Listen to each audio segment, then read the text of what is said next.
Hey folks, it's Abby and today I'm going to be talking about my 2026 reading goals and seeing how well I did or didn't do in 2025. So let's start with 2025's reading goals and see just how badly I did with those. So if you'd like to watch my 2025 reading goals video up here, you can do, but there will of course be a summary of it right now. So the first thing that I wanted to do was to read 50 books. I managed that. I read 168 if my memory serves me correctly. Next I wanted to carry on with Discworld. Done that too. I am 5 books from the end of the Discworld series, which is slightly terrifying and exciting. Weird mix. I wanted to read my shelves. I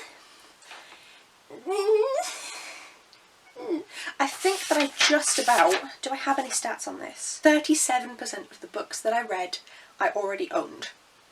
And whilst that is bad, it is also the highest percentage. Like, that is my biggest percentage, but it's only 37%. It's up to you whether that's a pass or a fail. Chunk I read was from my shelves, but it was only 37%. And then the final goal I had is I did a These 10 Books Will Expire video. You can watch the stuff up here, and I have also done that again for this year. And I can tell you that I did indeed manage to read all of the 10 books that I needed to, and some of them got on hold anyway. So, a bit of a mixed bag with my goals for 2025. Let's dive in to the only 3 goals I'm making for 2026. In terms of a numerical goal, I am not bothering because it's useless. I've shoved in 50 on the various tracking places that I use. I am still stuck in Goodreads, but I use Storygraph as well, and also my own tracking spreadsheets. 50 is the number I've put in. I will read more than 50. If I read less than 50, that is because something has happened in my life, and therefore I'm not going to judge myself for reading less than that, because it's going to be something big that will have happened if I do read less than that. So I don't really care about the number in that aspect. In terms of reading from my shelves, I would love to get my physical owned TBR under 100.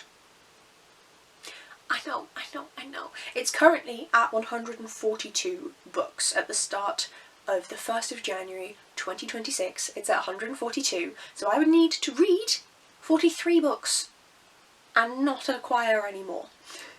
Now, considering I read 168 last year, it's doable, but it's the acquiring more that's the issue, and reading from my shelves rather than from the library, from NetGalley, from buying ebooks in, as well as new physical books that come in.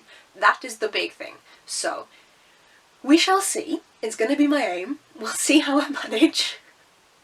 I think the first half of the year, I think I'm just going to go and try and read my shelves, but just see what happens, and then from July onwards, depending on how well I'm doing. If I happen to be doing well, I'll continue, but if I'm not, then I'll have to knuckle down. We shall see. We shall see. Then, my next thing is Discworld. I want to finish Discworld. I should do. I have 5 main books left and a few sub-books, like extras, 0.5s, and I would like to read them all. I think I'm going to manage this quite easily. I haven't started. I'm filming this part of the way into January, and I have not started making money, my book for January yet. But I know I will, and I know I'll read it nice and quickly. This is a bittersweet one because I don't want to finish Discworld, but also I do. I'm very much a completionist, and I'd like to have it finished and then I can go back and reread them if I so desire. It's still going to be hard reading the final book and knowing that that's the last Discworld book that we ever get, but I'm still going to do it. So that's a goal for this year. And then my final goal, I told you this is short and sweet, is to read my 10 oldest books. So I did These 10 Books Will Expire again this year in 2026, if you want to check that out. And this time I went through, I made a spreadsheet, and I actually got the oldest books on my TBR, excluding some sequels, and I need to read those this year or they're gone. I have them in a collected spot. I did not realise how old some of these were, so I'm very glad that I'm finally going to be getting to them, and I think I'm planning on doing this now every single year. I will just go through and take the 10 oldest unread books from these shelves, and they have to be read or they go.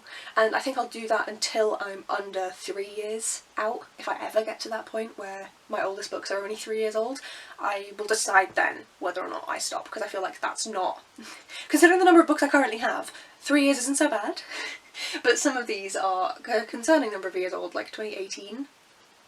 So, I need to get to that. But those are the goals.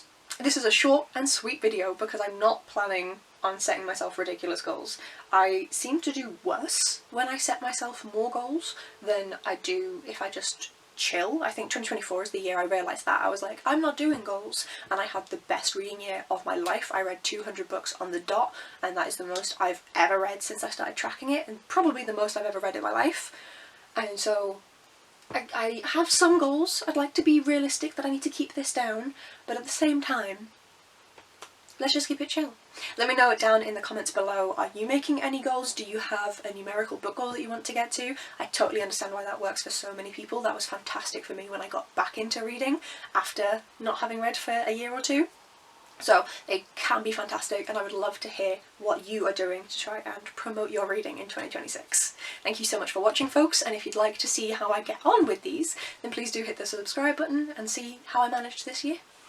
Bye!